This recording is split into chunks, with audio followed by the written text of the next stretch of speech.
After hundreds of years of occupation, many generations of people in Britain had grown up surrounded by Roman culture.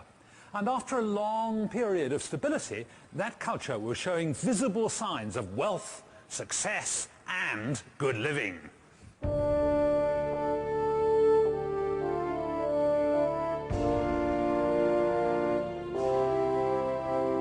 This fabulous mansion, Littlecote House, was built nearly 500 years ago by Sir Edward Darrell. The family must have had some status because one of their relations was a girl called Jane Seymour, and she was courted right here in the 1530s by Henry VIII. Most people think that Tudor mansions like this were the earliest stately homes in Britain. But what even the Darrells didn't realise was that right at the bottom of their garden there had been another luxury villa built 1200 years earlier by a member of the landed gentry in Roman Britain. These flint walls show a layout that was typical of the Roman villas that were springing up all over the country in the 2nd and 3rd centuries. What amazes me is that in some respects this place was more advanced technologically than the Tudor mansion next door. We think it may have looked a bit like this. It's obviously a very substantial house, stone built, 2 floors with 3 in the turrets and probably a tiled roof. Now in the roof there would probably be in the servants' quarters and then up here somewhere bedrooms and so on. 1 floor down you can see these are the main reception rooms with wonderful mosaic floors, really beautiful, in at least 3 of the rooms. And the high-tech bit comes underneath those floors. Have a look at this. Here we have the hypercaust, the central heating system, with a furnace here and perhaps here, and then the hot air and the smoke and the fumes being drawn out all the way through all these gaps under the floors and up the vents into the roof. Every villa would have had its wonderful mosaic floors. Unfortunately, the ones in the main house have long gone, but down at the other end of the building, one of these wonderful floors survives.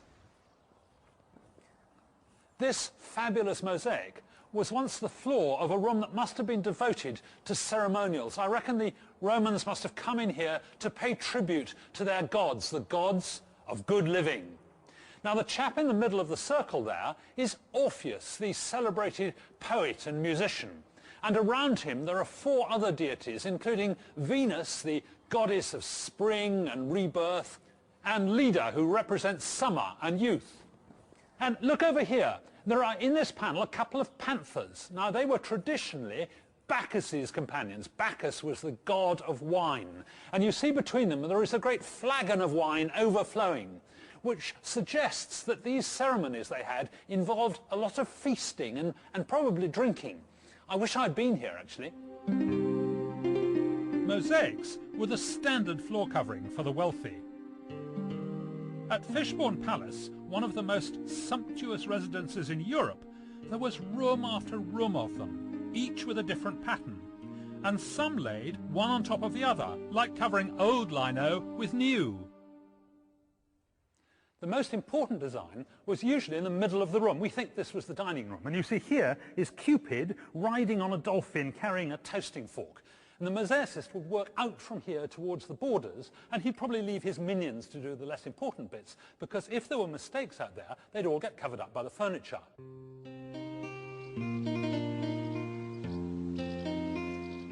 Lavish decoration extended out of the home and into the ornamental gardens too. We think of the concept of having a garden for pleasure as being a very British thing, but we got it from the Romans. The Celts were using the land around their houses to grow crops, but the wealthy Romans wanted what they had at home: herb gardens, fish ponds, fountains, statues. This recreation shows what a Roman garden may have looked like. But the gardens weren't just pretty to look at. The Romans introduced to Britain a whole pantry full of herbs, vegetables and fruit. Look at this. Turnips, for example. Apples and pears, amazingly, brought to this country by the Romans. Celery, carrots, asparagus, and above all, grapes. The Romans loved their wine. They tried to grow grapes practically wherever they went, and there's evidence of vineyards as far north as Lincoln. In a world where safe drinking water was hard to find, Romans drank masses of wine and planted vines in their thousands. Getting from vine to bottle is quite a complicated business. To begin with, you have to extract the juice from the grapes. You do that first by treading them, which gives you cold feet and a sort of mushy pulp.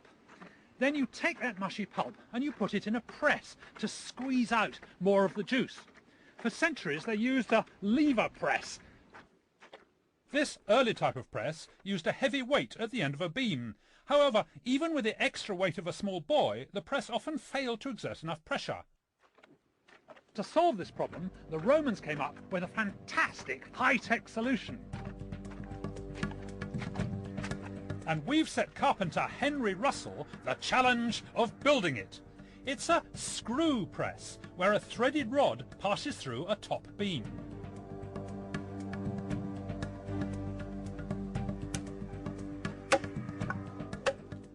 To tackle the construction, Henry's roped in his twin brother John. They're using only the traditional tools and techniques available to the Romans, rounding the oak timber using a simple lathe. Next, John begins work cutting out the internal thread. He's already marked out a spiral on the thread cutter, which he's fitted with a blade. Henry's measuring out a spiral of the same pitch on the external thread and beginning the delicate work of cutting out the helix. The screw press is a fine bit of engineering, but its value is far greater than the Romans ever realised at the time. What they had unwittingly invented was the nut and bolt. So, here's the internal thread. The question is, will the screw fit? If the fit's not snug enough, the press won't work. Ah! Fantastic. That's really neat. It was the Greeks who invented the screw in about the 5th century BC, but it took an unknown Roman to realise the screw's ability to exert pressure. Put the braces in next. Soon, both the Greeks and the Romans were using it to press the juice from olives and grapes, and it was also used to press water from clothes. Right. And there we go. Lovely. Yeah, the next thing is to assemble the basket and the press plate. Right. And at the bottom a tray to collect the juice. Right. You think we're going to get some out of this here? I hope so. Okay. Yeah.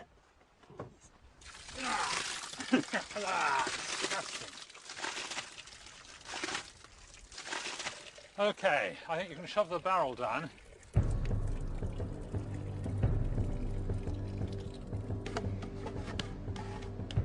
The windlass arms are slotted into position. The press plate is lowered, and the press is ready for the final test.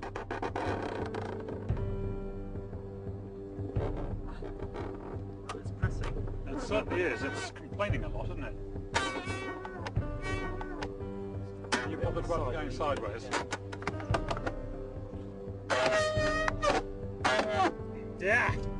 It's squidging out. It's into me jug. Look, it's filling up with delicious nectar. Well, it's not quite wine yet, and it looks pretty horrible. Maybe there's some tar come off that barrel, but we've certainly got grape juice coming out. That's great. Probably more than anything else, what symbolised good living for the Romans was bathing. It wasn't just about washing, it was more a way of life. In bathhouses they could meet friends, do business, exchange gossip, and of course relax. This is the Great Pool at the bathing complex at Bath, or Aqua Sulis, as the Romans called it. Here, the Romans took bathing to the heights of luxury and sophistication. They took advantage of an existing natural hot spring, which was already a Celtic shrine, and converted it into a suite of baths with various different functions. These are the remains of a hot, steamy room, rather like a Turkish bath. And this is what's left of a hot, dry room, rather like a modern sauna. It's not surprising that the place where the water actually gushed out of the ground was regarded as a sacred place. Originally, it was dedicated to the Celtic goddess Sulis, but then the Romans came along with their goddess Minerva, and together they combined to create the super deity, Sulis Minerva. The baths are a masterpiece of hydraulic engineering. Today, most of the water's coming out in this single open channel. But 1800 years ago, there were pipes all over the place. Have a look, just here. This is an original Roman lead pipe. And if you look, it's got a wonderful seam along here where the edges have been rolled right over tightly. It looks to me as though they pumped the water along